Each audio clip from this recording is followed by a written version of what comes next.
begin, let's log into Practicode by putting in our email address and password.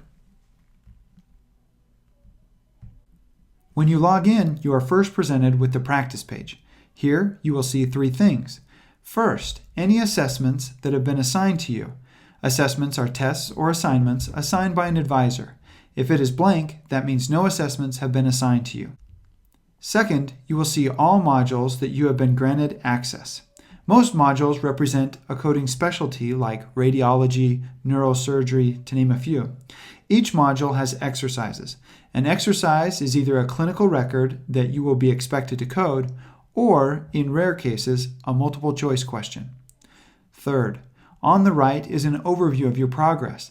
It shows how much time you have spent working on exercises, the total number of exercises you have completed, how long each exercise takes you on average, and your overall proficiency.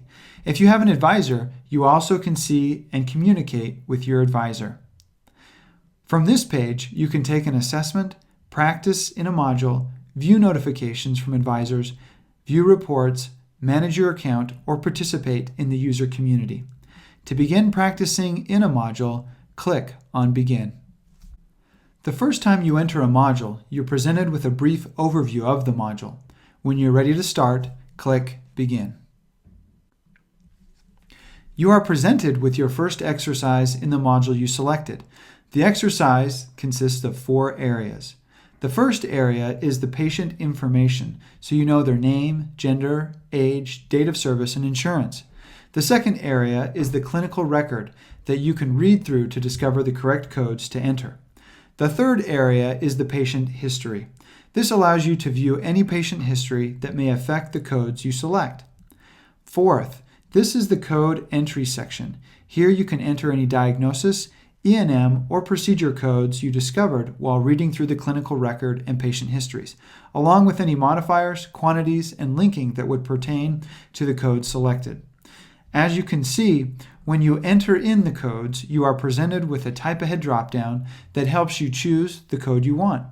In the procedure section, you can put any modifiers that go along with that particular code. If you want to add multiple modifiers, then simply separate them with a comma. You can then add the quantity. Finally, you can link your E&M and procedure codes to the appropriate diagnosis codes. To do this, you simply put the line number of the diagnosis code in the linking input box. If it links to multiple diagnosis codes, you separate the line numbers with a comma. Once you have entered all the diagnosis and procedure codes that you found reading through the clinical record, you click on Show Answers to see how you did. That brings you to the answer key, which consists of 3 sections. First, the results section. This area consists of the answers you entered into the code entry section of the coding exercise. If any were entered incorrectly, they show up as red. Next to your answers are the correct answers. Some exercises have multiple correct answers. You can navigate through those answers to see all possibilities. You are scored against the answer that gave you the highest score. Below your answers and the correct answers is the explanation area. This area explains why the answers the system provided are the correct codes. This area will help you improve for the next exercises you will take. Second, the right panel. This section displays the score, a summary of your answers and the correct answers, how long it took you to complete the exercise, and how difficult the exercise should have been. The reason the codes are summarized on the right panel is because on the left, you can review the clinical record, which brings us to number 3, the clinical record. This allows you to review the clinical record after seeing your answers compared to the correct answers and after reading through the explanation.